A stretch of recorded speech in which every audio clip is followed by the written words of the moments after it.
Hello, everyone. Please come together.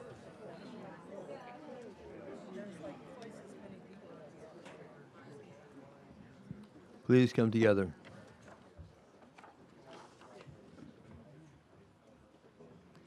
Welcome.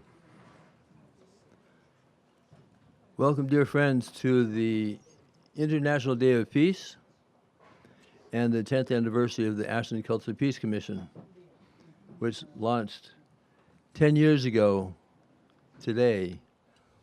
And I'll tell you a bit of a story. So I'm going to take you on a bit of a journey with me. So the International Day of Peace was the resolution at the United Nations in 1981. And it was established in 1981 by unanimous United Nations resolution.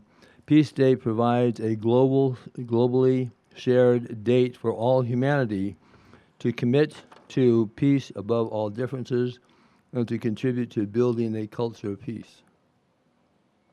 That was in 1981. I'll tell you a little bit more of a story later on. But that began with just a few hundred people. And the major celebration in San Francisco, 1984, a few hundred people, a couple thousand people. Now, it's hundreds of millions of people around the world today. Some people say a billion people acknowledging this day and the importance of this day and this importance of unity and coming together in all the different ways that we do. So welcome.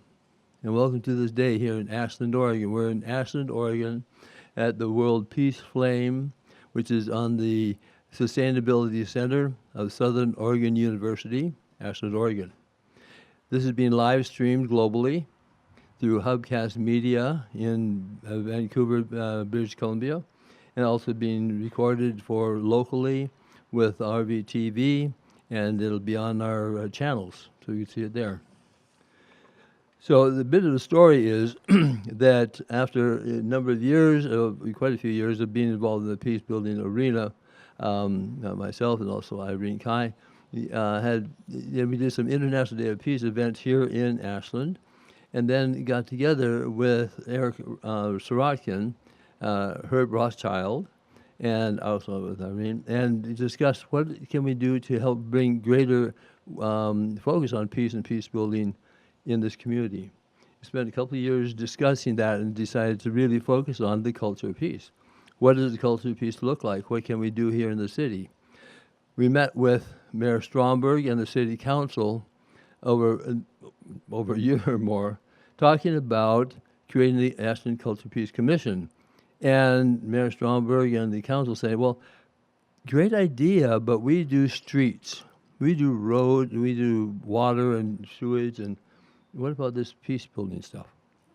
And so we had many conversations, and which came about too in March 17, 2015. March 17, 2015, a proclamation which read, "Now therefore the City Council and Mayor of the City of Ashland strongly encourage residents to work toward developing a culture of peace community and pledge to lend appropriate encouragement and support to that effort." So that was a go. And here we go. So in September 21, 2015, we launched the Ashland Culture Peace Commission. And numbers of you were there also. And that was the very beginning. We had commissioners such as Jeff Golden, Bert Etling, Chief O'Mara, Pam Marsh was our liaison with the city council, and we began and focused on what does it look like in Ashland as a culture of peace. What do we want? And the culture of peace is really is a set of values, and this is from the UN. The culture of peace is a set of values, attitudes, traditions, and modes of behavior and ways of life. So essentially, it's all things that we choose. And it's our choice. What do we choose as a culture of peace? It means all things, and it begins with us individually in our own lives, the choices that we make, our relationships with our family, where we work, where you go to school, and our community. So the Ashland Cultural Peace Commission, over the period of time, again, this is 10 years, just a couple of things that we've done. We created the peace officers decal on the Police to Peace with the police cars. City of Police joining the International Cities of Peace. The World Peace Flame with great inspiration from Irene Kai, who had the inspiration and worked for 3 years to bring it here, and then working with SOU. And here we are. And this is the first and only World Peace Flame that is solar powered. There it is. The solar panel powering so it's eternal.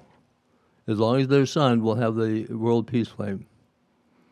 So working closely with SOU to do so. So the 10th anniversary is we created an infrastructure of peace. Think about it. We, talk about peace. What can we do? We create a way to focus. This is right now. Today is a way of coming together, unifying our coming together on our wishes in celebration. So let us really be so aware of the privilege we have of having this beautiful environment, of having this time to share together, of having this belief in the unity that we have and being creative in our lives and in this community. There's a lot we can do, and this is just a start. What we've done is a good beginning. And, the Peace House and many other organizations have done great work here, but let's keep going.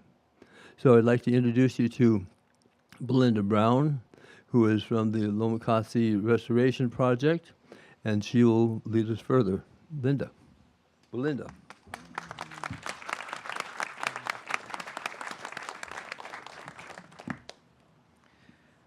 Chimisunui itu dekam mikjanui hadachi takadi dati.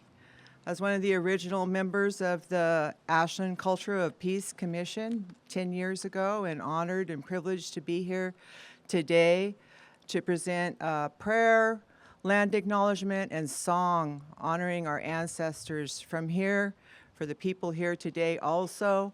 I'd like to share with you all that we're all indigenous to some place on this earth. My name is Belinda Brown. I'm a co-selected band member of the Ajumawee Atsege Nation, otherwise federally known as the Pit River Tribe, located in northeastern California. We also have members of the Shasta Nation people within our tribe. Many of the people, as you will hear in this land of acknowledgement, have been forcibly removed to reservations within Oregon. So I'll begin with a prayer. Ginger Amoroso, Shasta Nation descendant of this land. This whole area was called Kohosade in the day. And this was the northernmost band of the Shasta Nation people called Ikarukistan. The Shasta Ashland Plaza was called Kwakaka, and it means where the crow lights. So think about that, where the crow lights, and you see a lot of them around here. And again, emphasizing to connect with your indigeneity. All of you go back to a singing and a drumming and a dancing society. All of you go back to a singing and a drumming and a dancing society somewhere on this globe. And we all need that connection with our Mother Earth that sustains us. So with that, Ginger, could you please come lead us in a prayer to begin this? Jumisamwe. I'm Ginger Amoroso, maiden name Mike. My descendancy comes from the Shasta people, but I enrolled down with my grandmother's side, which is in the Ajumawi Atsugewi Nation, as an Ajumawi band member. I had to put my sage out. This is part of my healing. This is what our people do. And when I burn that sage, I burn it to the north, to the east, to the south, to the west, because it all connects us. Hey, we see, hey, we see. As we come today, we ask everybody come in good hearts, good ways. Take care of what we have here. If we're bringing peace, let's have peace among each other, amongst the people. Just always have that good heart. There's certain ways that we do things, and Everybody comes from somewhere that you do prayer. Prayer is powerful. You have to ask the Creator every day when you wake up to thank you for another birthday. That's what I call it. Every day is a birthday. So I ask today the Creator watch over everybody here. Everybody get along in a good way, move forward in a good way, take care of this world and this earth. Let's get us back in balance and back in peace if that's what we need. Oh.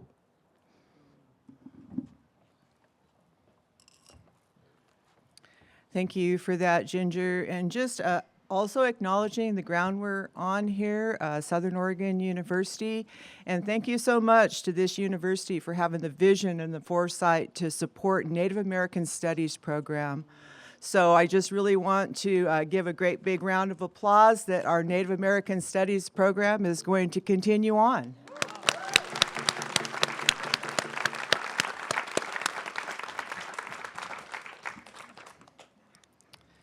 So we would like to acknowledge the Aboriginal people of the Rogue Basin and the sovereign nations and tribal people they are represented by through this land acknowledgement to begin this event.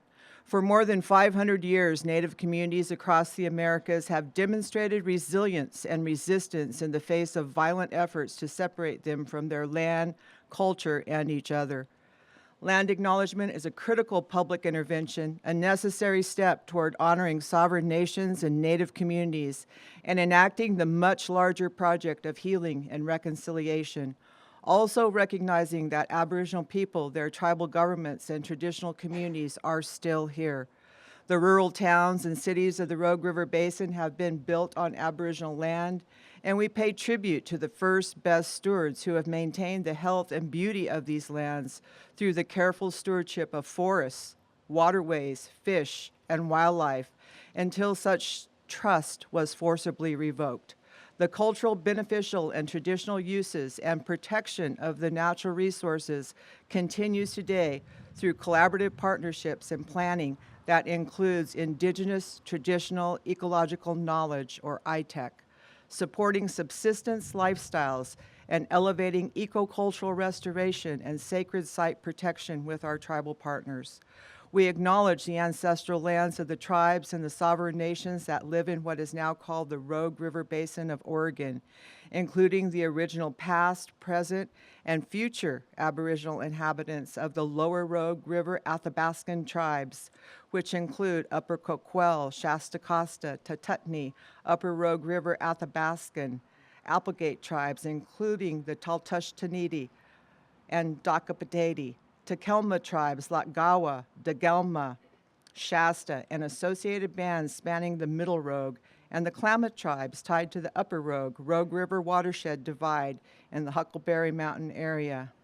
This complicated history of colonization and forced relocation of regional tribes resulted in the formation of severally federally recognized tribal governments, including the Oregon tribes, the Confederated Tribes of Siletz Indians, the Confederated Tribes of Grand Ronde, the Cow Creek Band of Umpqua Tribe of Indians, and the California tribes, the Tolowa Dene, the Coquel Indian Tribe, the Karuk Quartz Valley, Elk Valley, and also the Ajimawee Otsage Nation, otherwise known as the Pit River Tribe.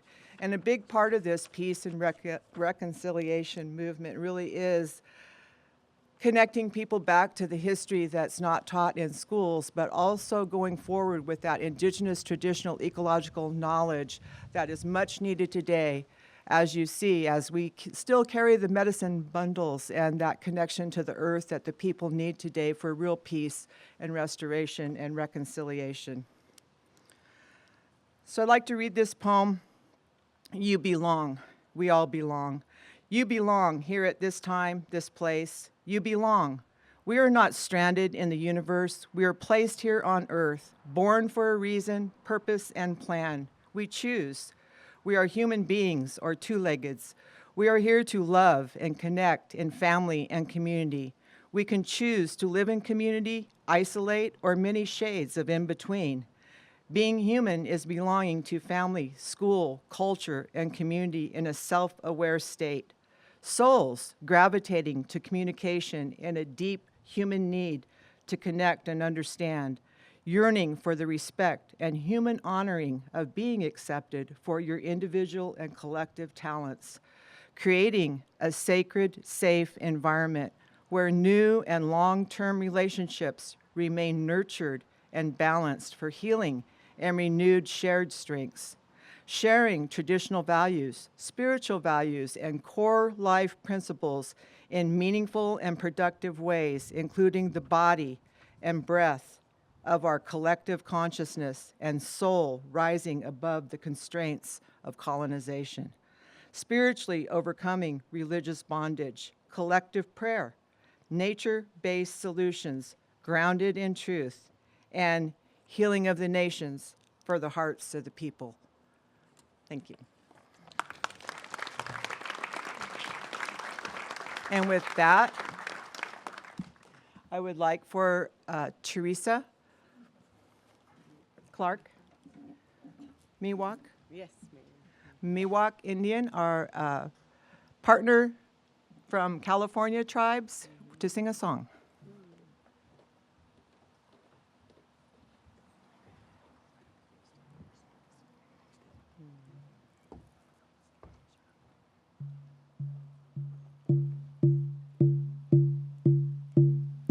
Hey, ah, hey, ah. Hey, ah, hey, ah. Hey, ah, hey, ah. Hey, oh, hey, ah. Hey, ah, hey, ah. Hey, ah, hey, ah. Hey, ah, hey, ah. Hey, oh, hey, ah. Hey, oh, hey, ah. Hey, ah, hey, ah, hey, ah. Hey, ah, hey, ah, hey, oh, hey, ah. Hey, oh, hey, ah. Hey, ah, hey, ah, hey, ah.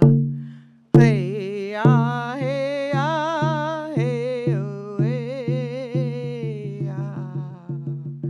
Oh, thank you all. That's a... My name's Teresa Clark, and I'm an enrolled member of the Miwok tribe of the El Dorado Rancheria. My people hail from the Sierra Nevada mountains, and that's a bear song, some bear medicine for you. The bear brings protection and balance and walks in a good way. Thank you. Thank you.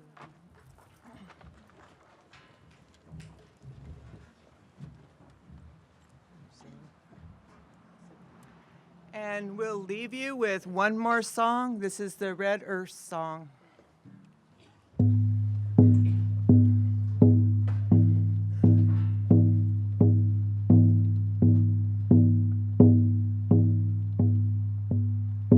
Way,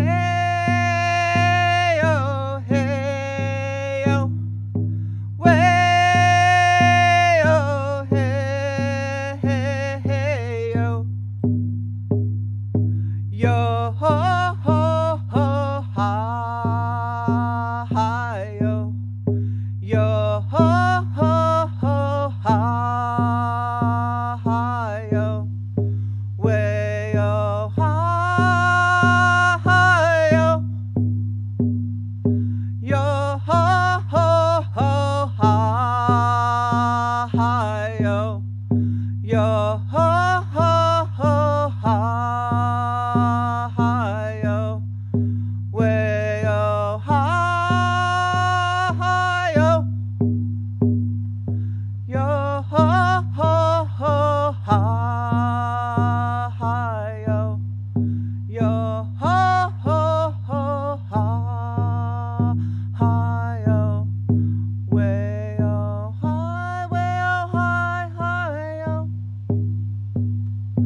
Yo ho ho ho ha hi yo.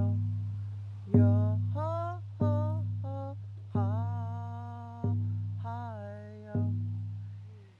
Etu to come, that means all my relations, we're all related. Mikajanawi, Hadachi, Takadi, Dati, it means you're all the children of the heart of Mother Earth. Etu to come.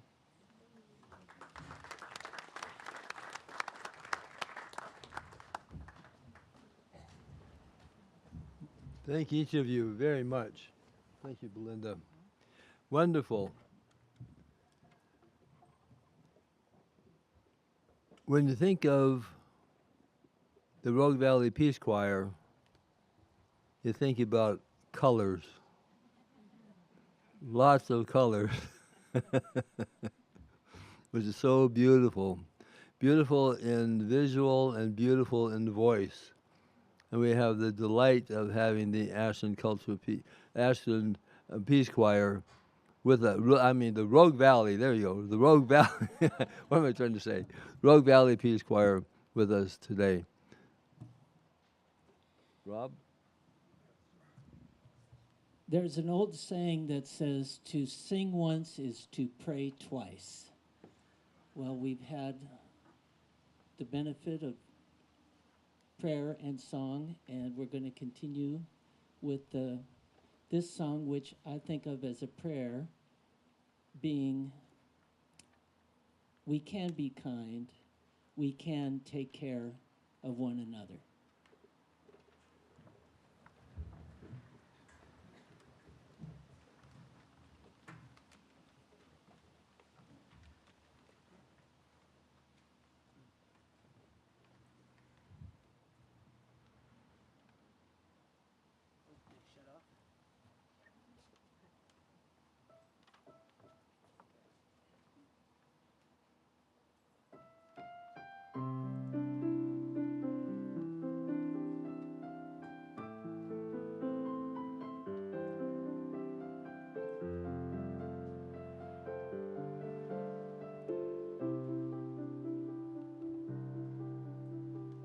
So many things we can't control, so many hurts that happen every day, so many heartaches that pierce the soul, so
we go.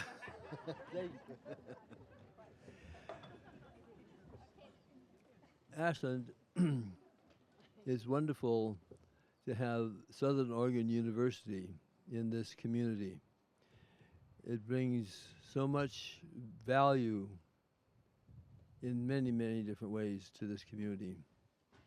And Southern Oregon University is very, very fortunate to have Rick Bailey as the president. Rick Bailey brings incredible skills, experience, insight, patience, heart, compassion to this community and to Southern Oregon University. President Bailey.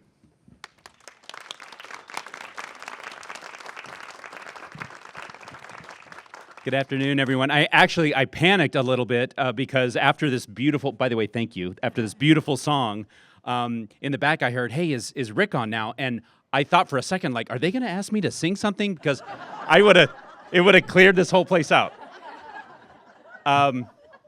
So I want to say a special word of gratitude to Irene and David for their gracious invitation.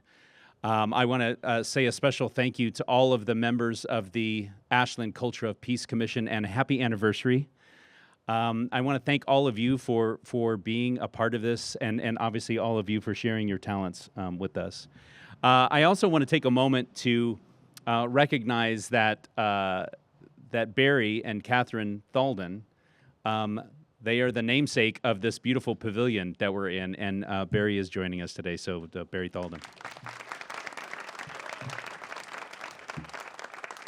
I really put a lot of thought into what I was going to say today, and so some of you may know that I am a career military veteran, and so no, not asking for it. It wasn't a pitch. So I have to come to grips with the fact that I spent a majority of my adult life wearing a uniform that symbolized my willingness to put my life at risk and, if need be, to engage in the exact opposite of peace. That's not lost on me. And I'm very conscious of that. Now, always with the goal of peace, but it made me very mindful of the words that I wanted to share with you today, especially on this important day. I'm going to sound like a college professor for a second, and I apologize. I promise I will tie this to peace. I want to spend just a minute to talk to you about the relationship between data, information, knowledge, and wisdom. And I promise it's important. Data is just a number or a figure. And a lot of people have written about these four things, and I'm just going to give you my interpretation of it. Data by itself is actually irrelevant and actually useless. If I give you the number 8, and that's all I say, it doesn't really have meaning. It's just a number. It's more than 7, okay? Data only becomes information when there's context. So if instead of saying 8, I say, hey, it's 8 miles from here to Talent Maker City, now there's context. That's information. Knowledge is when we use information to use it for something, to make a decision, to make a judgment, a value. That's when information becomes knowledge. But the pinnacle, and I'm super biased about this because this is what I see at our beautiful university, is wisdom. Wisdom, in my opinion, is when we use knowledge to make the world a better place. That's wisdom. We did a survey of our students a couple of years ago, and we always ask them, hey, why did you choose us? We want more to choose us. Working on that. Not just why did you choose SOU, why did you choose college? And we got a lot of answers that you would expect. Hey, I want a better paying job. I want a higher quality of life, and the data on that is clear. but we were really inspired that almost to a person, these students who answered this survey said, I'm here because I want to make the world a better place. Think about how inspiring that is. Now, wisdom is hard to come by. How do we do it? And what's the context? And some of you have heard me say this before. There are forces out there at all levels. Locally, regionally, state, nationally, internationally. There are forces out there that are always seeming to try to divide us. And sadly, they're always seemingly trying to divide us among arbitrary lines. The color of our skin, what we believe, where we come from, the language we speak, how we identify our gender, who we love, how we vote, how we express our faith or our spirituality, what we used to do for a living, what we do for a living now. These are all arbitrary lines. And yet seemingly there are forces out there trying to divide us. What do we do about that? How do we take the seeds of this wisdom to make the world a better place when there are these forces? At SOU, we have a very, very simple mantra. And it sounds syrupy sweet, and it's not. It's genuine. It's love. Love is our answer to that. At SOU, we say that everyone is worthy and deserving of love and respect. Everybody. The poem that we heard, You Belong, it was like, yes, that's it. We say we don't want people here just to feel like they're welcome. We want them to know that they belong. That's different. And that takes work. Well, the answer to how to do that, by the way, it's super easy for the SOU president to say, hey, we need to love and respect each other. That's easy. We have to do work to realize it. We have to work to make that happen. And the key to doing that is by celebrating our differences. Celebrating them. We have to be willing to engage with each other. There's a quote, by the way, normally when I give a speech, I give a quote. This is actually my quote. I joked with Barry, like I gotta put this in a book. And by the way, he's been gracious enough to actually share this in a public meeting before. So the quote goes something like this: "The strength of our American democracy lies not in our propensity to agree. The strength of democracy lies not in our propensity to agree. On the contrary, the strength of the democracy lies in our willingness to come together and have conversations about things about which we disagree.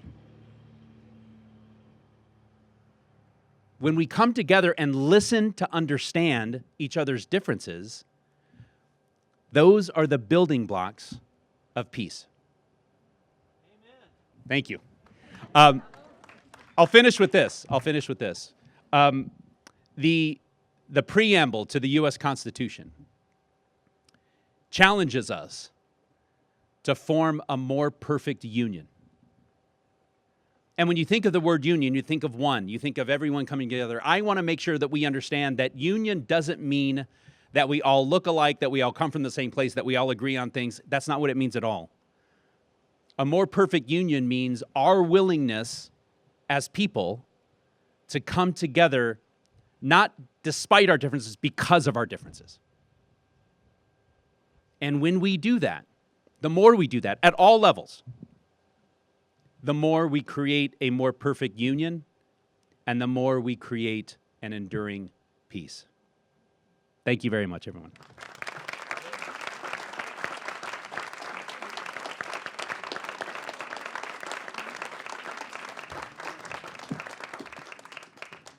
There you go. And there it is, and so it is. And so it is. In 1981, Again, the United UN had the resolution creating the International Day of Peace. I was a part of the organization at that time, from 1980, Pathways to Peace. Pathways to Peace helped to initiate and helped to see that the resolution took place. And it was meant for all humanity, for around the world. 1982, they had a moment of silence in the General Assembly, but that was all. It was meant to go out much further. And we at Pathways to Peace said, wait a minute, this is not fulfilling what the intention is. So we spent a year in 1983 planning, organizing, and creating the first major International Day of Peace in San Francisco. It was a very big deal. There's a whole big story behind that. But one of the things that also was inspired the Pathways to Peace was to take a moment of silence at 12 noon. And 12 worked with other countries, and it was to take a moment of silence at 12 noon in every time zone. And that's what happens now around the world in many, many places, many people. It also has really the intention is to take a moment of silence every day at noon. It's just a remembrance. Take 5 seconds. Or take it, just stop, reflect, whatever that would be. And we'd like to do that now. And just take a moment of silence. And with what Rick was saying about unity and the wonderful music and with the indigenous message and poem and so on, and it's true. And scientifically, it is proven we are unified. We are in coherence, energetically. So let's just take a moment. Whatever this day is to you, whatever thinking about the peace and our unified coming together, let's just take a moment because our energy goes out. What we're doing here not only is being shown visually and through sound globally through live stream, but our energy makes a difference. Let's just take a moment of having a moment of silence.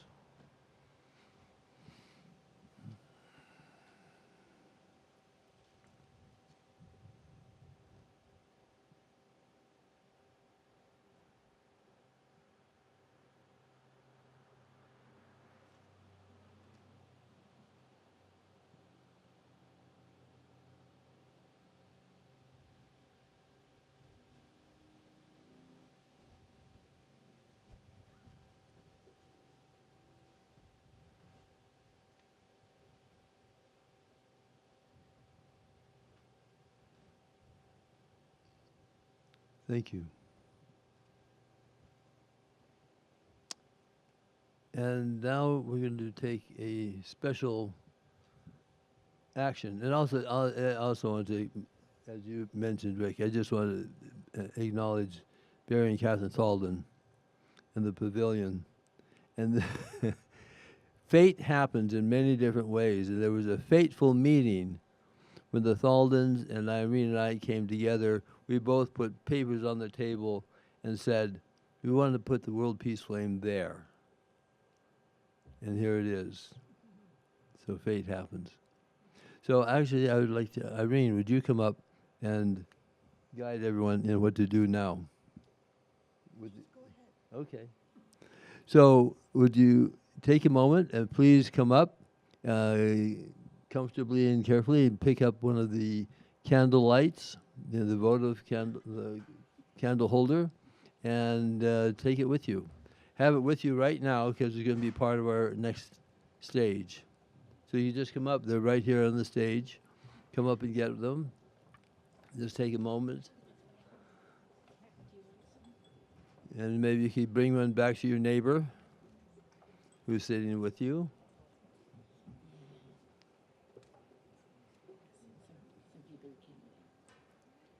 Very good. And bring one to someone who may be sitting. Bring it along. Share them.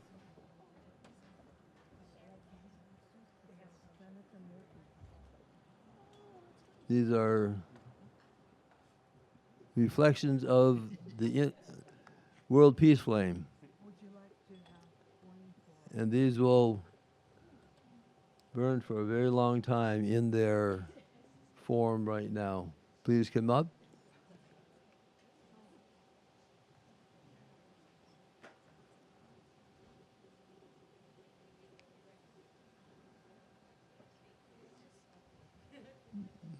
Excellent, thank you. Please come along. Bring it to your neighbor.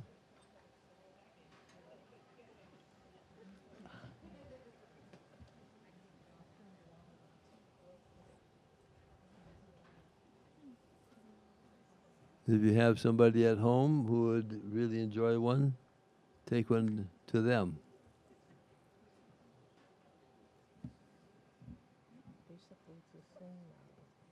Okay.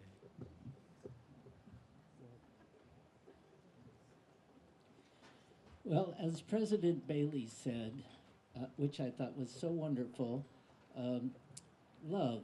Love is the real answer. And this next song that we're going to sing is called Lead with Love. Now, it's a call and response type song. So if you find yourself so moved, please join the choir in responses. They're pretty easy. And if you don't, enjoy yourself listening. But definitely move.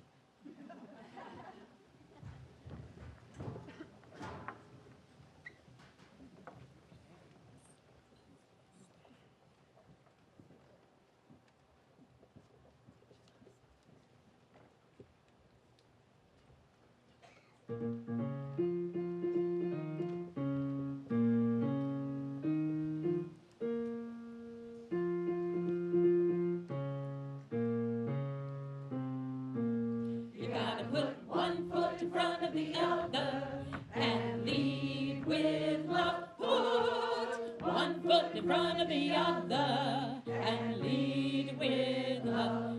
You gotta put one foot in front of the other and lead with love. Put one foot in front of the other and lead with love. Don't give up hope. Don't give up hope. You're not alone. You're not alone. Don't you give up. Don't you give up. Keep moving on. Keep moving on.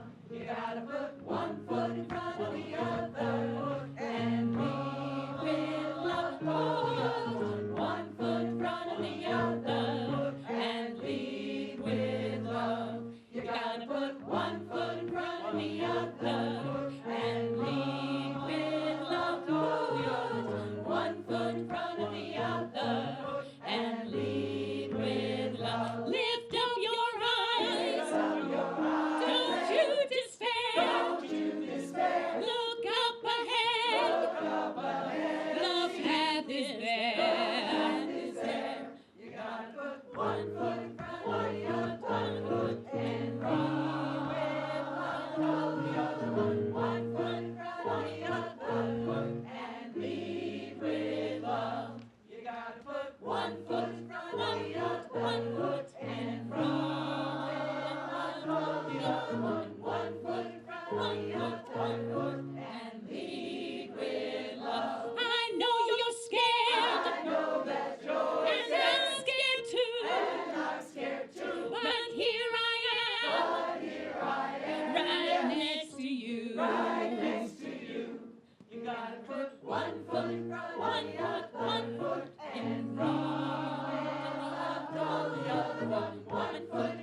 given this the 10th anniversary of the Ashland Council of Peace Commission, many of you were part of this. It took many people to evolve, to create, to formulate what we've done over the years. And thank you, everyone who's been part of that. And I just want to acknowledge particularly Irene Kai, whose vision, whose tenacity, whose heart and spirit brings us here, because she brought the World Peace Flame here from Wales. Took 3 years, meeting with the Thaldens, and it's here. Irene.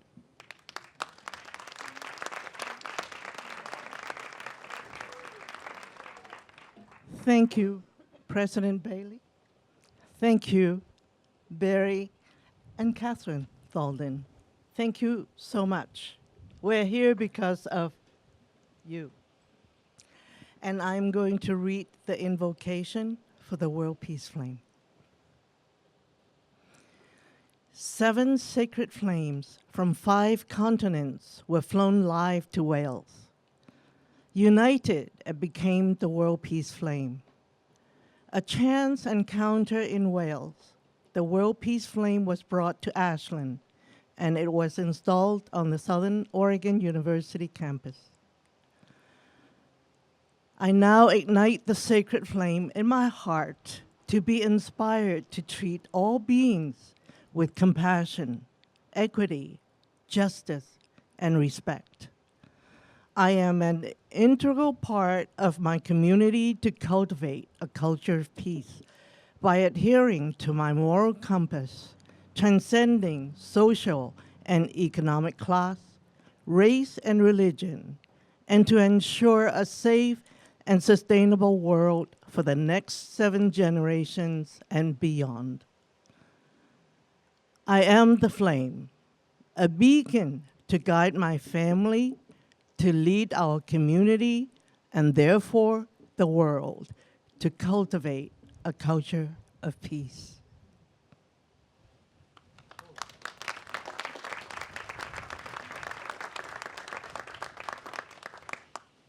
John Lennon wrote the very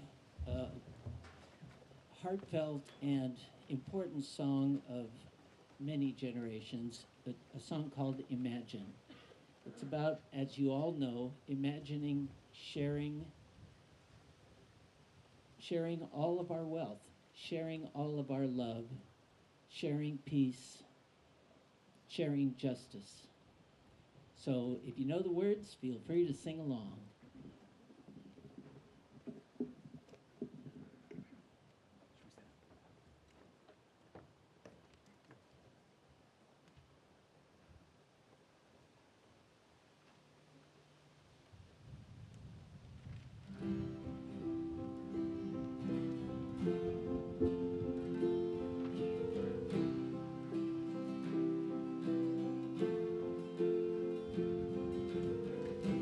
Imagine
I'd like to share a personal story about Imagine.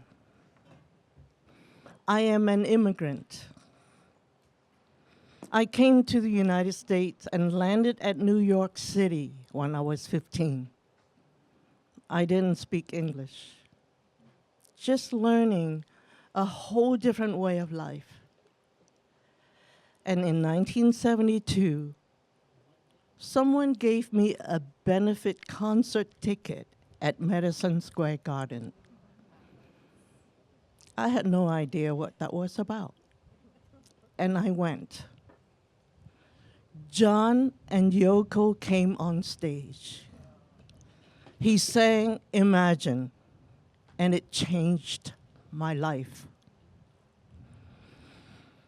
It inspired me so deeply. And as an artist, I know how to bring my imagination into form. So I live with that intention. Everything I do, I come from my heart and really understand. To live ideally is to act upon my intention. So I am only one person. If together we imagine a world we would like to live, together we build a culture of peace. Thank you so much for coming.